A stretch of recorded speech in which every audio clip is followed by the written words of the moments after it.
Video में हम देखेंगे कि विवाह प्रमाण पत्र यानी कि मैरिज सर्टिफिकेट के लिए हमें ऑनलाइन कैसे अप्लाई करना है। इसका लेटेस्ट प्रोसेस यहाँ पर आपको दिखाने वाला हूँ, जिसमें कि आप घर बैठे ही अपने आधार कार्ड को यूज करके ऑनलाइन प्रोसेस से रजिस्ट्रेशन कर सकते हो और आपका जो सर्टिफिकेट है इजिली घर बैठे ही आपको मिल जाएगा।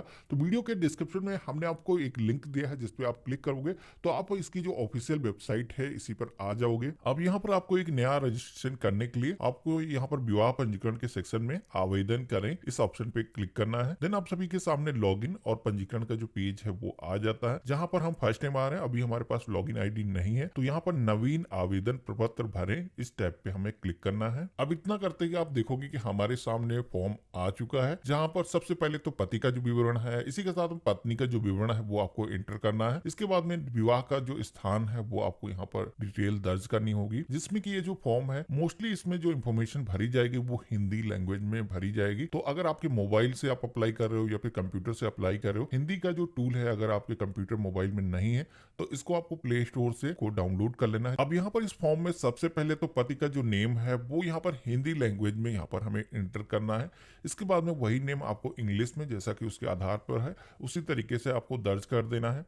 माता का नेम उसी तरीके से यहाँ पर फिल करना है और पिता का भी नेम हिंदी इंग्लिश सेम उसी तरीके से आपको दर्ज कर लेना है। इसके बाद में आपको विवाह के समय प्रायश्चित के सेक्शन में आना है। यहाँ पर अविवाहित का जो ऑप्शन है चूज करना है। इसके बाद में यहाँ पर इस कैलेंडर के ऑप्शन पे क्लिक करके जो जन्मतिथि है, सबसे पहले तो ईयर, फिर मंथ और यहाँ पर डेट को कुछ इस तरीके से चूज करना है। अपनी जो जीमेल की आईडी है यहाँ पर आपको फिल करना है। मोबाइल नंबर को यहाँ पर आपको इंटर करना है, जैसे कि हम एक इंडियन है भारतीय यहाँ पर सेलेक्ट करेंगे। इसके बाद में अगला जो सेक्शन मिलता है निवास का पता का, जहां पर सबसे पहले तो 3 ऑप्शन आपको देखने को मिलते हैं, जिसमें कि जो पति है वो उत्तर प्रदेश से है या फिर उत्तर प्रदेश से बाहर से है या फिर देश से ही बाहर से है। तो जो भी कंडीशन है, जैसे कि ये जो विवाह है उत्तर प्रदेश से ही हो रहा है, तो यहाँ पर हम उत्तर प्रदेश में सेलेक्ट करेंगे। सबसे पहले तो जनपद तहसील यहाँ पर फिल करना है। इसके बाद में कंप्लीट पता कुछ इस तरीके से आपको इन बॉक्स में एंटर करना है।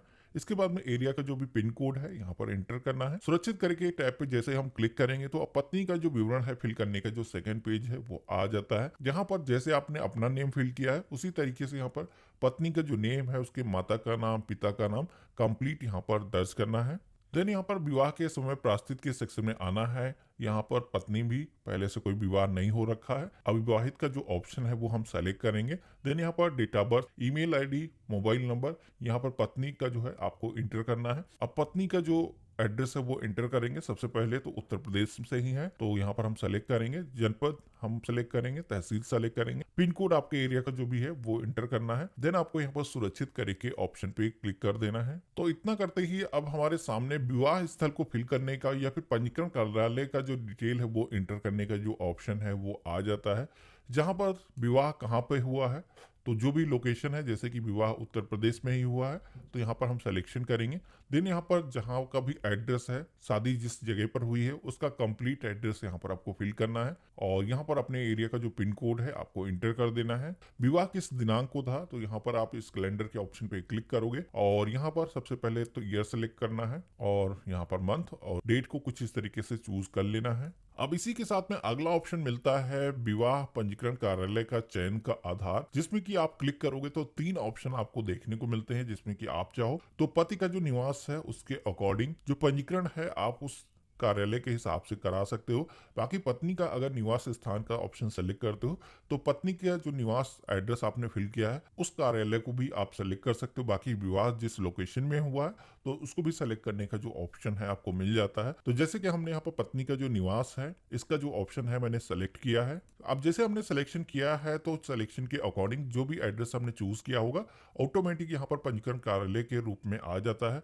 यहाँ पर उप निबंधन कार्यालय के सेक्शन में यहाँ पर आपको अपना जो उप निबंधन कार्यालय है आपको सिलेक्शन करना है।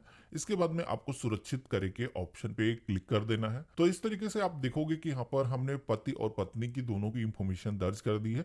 विवाह का जो लोकेशन था वो भी हमने दर्ज कर लिया है। हमारे सामने फॉर्म सबमिट होकर के आवेदन संख्या इसी के साथ में पासवर्ड आ जाता है। अब यहाँ पर ये जो पंजीकरण आवेदन संख्या आई है, पासवर्ड आपको मिला है, इसके जरिए आप सभी को अपने जो डॉक्यूमेंट हैं वो अपलोड करना होगा। कोई भी अगर करेक्शन अभी भी है तो उसको आप मॉडिफाई कर सकते हो। तो यहाँ पर आपको छाया चित्र एवं प्रमाण पत्र अपलोड के टैब पे क्लिक करना है और आप दोबारा से लॉगिन पेज पर आ जाते हो।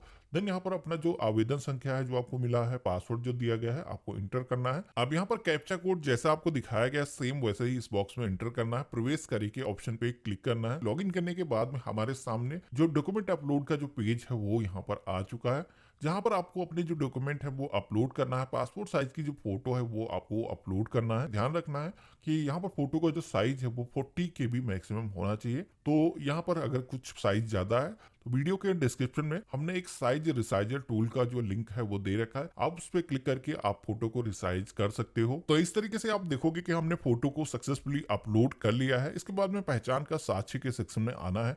यहाँ पर पासपोर्ट, पैन कार्ड, मतदाता पहचान पत्र, इन सारी चीजों का ऑप्शन आपको मिल जाता है। तो आपके पास में जो भी डॉक्यूमेंट है, जैसे कि मतदाता पहचान पत्र हमारे पास है, हम सेलेक्ट करेंगे और इसके बाद में संलग्न के सेक्शन में वही डॉक्यूमेंट हमें स्कैन करके अपलोड कर देना है। ये PDF फाइल आप यहाँ पर अपलोड करोगे। देन यहाँ पर आपको आधार संख्या भी इंटर करने के लिए बोला जाता है, कुछ इस तरीके से आपको फिल करना है। और इसके बाद में आप सभी को निवास का साक्ष्य के सेक्शन में आना है। यहाँ पर आपको एक एड्रेस प्रूफ भी मांगा जाता है, जिसमें भी आपको कई सारे डॉक्यूमेंट दिखाए गए हैं। तो मेरे केस में मेरे पास आधार ही है, तो यहाँ पर हम निवास के तौर पर इसको हम अपलोड कर देंगे।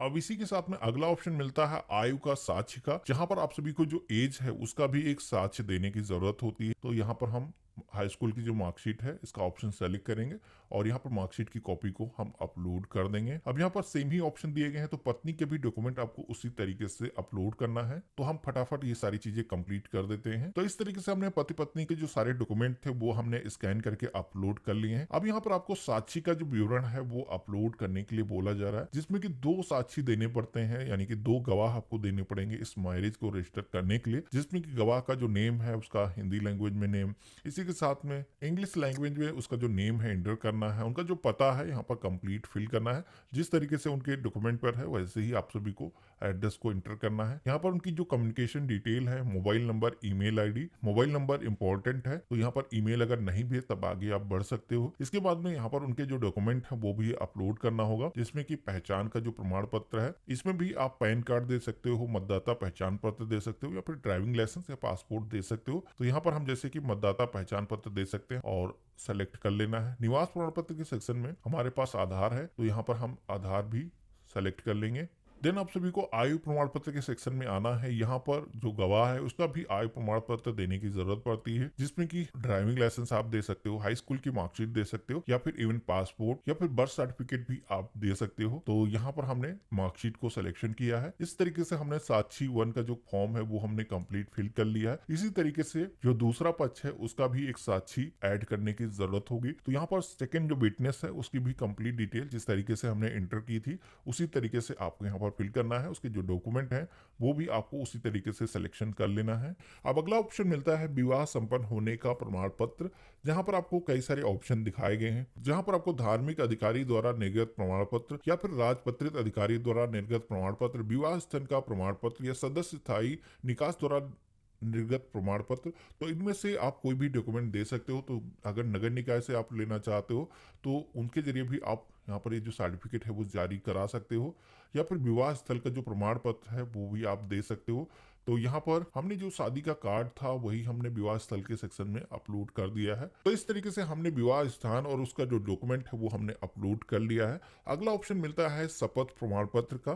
तो यहाँ पर आप सभी को दोनों लोगों से शपथ प्रमाण पत्र लेना होगा। पति और पत्नी दोनों लोगों की जो शपथ प्रमाण पत्र है यहाँ पर आपको अपलोड करने की जरूरत होगी। तो यहाँ पर शपथ प्रमाण पत्र को डाउनलोड करने का जो लिंक हमने आपको वीडियो के डिस्क्रिप्शन में दे रखा है, जहां से आप अपना जो शपथ प्रमाण पत्र है वो डाउनलोड कर सकते हो। इसमें बेसिकली वर से और वधु से दोनों लोगों से कंप्लीट ये जो फॉर्म है वो भराना है, उनके सिग्नेचर लेने हैं। इसके बाद में इस फॉर्म को आपको नोटरी कराना होगा। उसके बाद में ही ये जो सर्टिफिकेट है आपको पोर्टल पर आकर के अपलोड करना है। अब नोटरी के बारे में अगर आप नहीं जानते हो तो ये जो फॉर्म तहसील के अंदर लेके जाओगे, वहां पर जो वकील होते हैं उनको आप दोगे तो उनकी तरफ से जो नोटरी है वो इस सर्टिफिकेट की कर दी जाती है। तो यहाँ पर फॉर्म को सबमिट करते ही आप सभी के सामने एक समरी पेज आ जाता है, जहां पर आप सभी लोगों ने जो भी इंफॉर्मेशन फॉर्म के अंदर फिल की हैं, चाहे वो वर्क की डिटेल हो, वधु की डिटेल हो, कंप्लीट यहाँ पर आपको डिटेल देखने को मिल जाती हैं। इस फॉर्म में नीचे की तरफ आओगे तो जो भी आपने अटैचमेंट कर रखे हैं वो अटैचमेंट भी आपको देखने को मिल जाते हैं। तो यहाँ पर इस फॉर्म में कोई भी दिखाई गई डिटेल अगर आपने गलती से कोई गलत एंट्री कर दी है, कुछ भी गलत डॉक्यूमेंट आपने सिलेक्शन कर लिया है,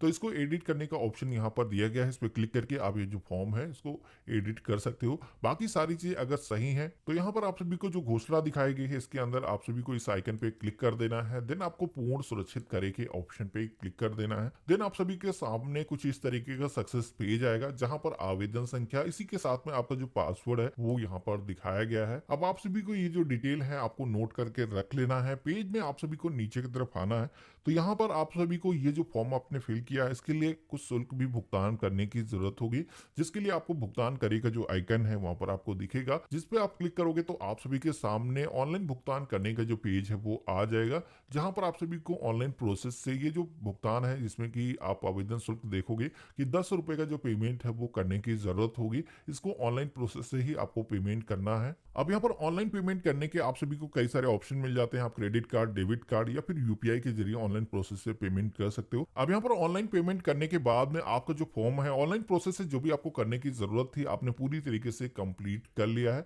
अब यहाँ पर जो भी आपने रजिस्ट्रेशन कार्यालय सिलेक्शन किया है आपको उस कार्यालय में जा करके अपने जो डॉक्यूमेंट है वो वेरिफिकेशन कराना है, जिसमें कि आप कोई भी कार्य दिवस में जा करके वहां पर वेरिफिकेशन करा सकते हो, लेकिन मैक्सिमम आपको 30 दिन का टाइम मिलता है। इस बीच में आपको अपना जो वेरिफिकेशन है वो कराना होगा। तो इस तरीके से आप सभी लोग मैरिज सर्टिफिकेट के लिए ऑनलाइन अप्लाई कर सकते हो। अभी जो प्रोसेस है हमने यूपी का बताया है। अगर आप किसी भी अदर स्टेट से हो तो वीडियो के डिस्क्रिप्शन में अगर आप चेक करोगे तो मैंने कई सारे अन्य स्टेट की जो मैरिज सर्टिफिकेट को बनाने की वेबसाइट है उनके जो लिंक है वो दे रखे हैं, जहां पर आप विजिट करके अपना जो मैरिज सर्टिफिकेट है वो इजिली बना सकते हो। बाकी अगर आपको अपनी स्टेट की जो वेबसाइट है वो नहीं मिलती है तो मुझे आप कमेंट बॉक्स में लिख करके बताना। तो अगर आपकी स्टेट की जो वेबसाइट हमें फाउंड हो जाती है तो मैं वहां पर आपको कमेंट में रिप्लाई जरूर करूंगा। और बाकी आज का वीडियो आप सभी को कैसा लगा मुझे कमेंट बॉक्स में लिख करके जरूर बताना। चैनल पे अगर आप नए हो तो चैनल को भी सब्सक्राइब करके जरूर रखना। और हम मिलते हैं ऐसे ही एक नए वीडियो में, तब तक के लिए गुड बाय, जय हिंद।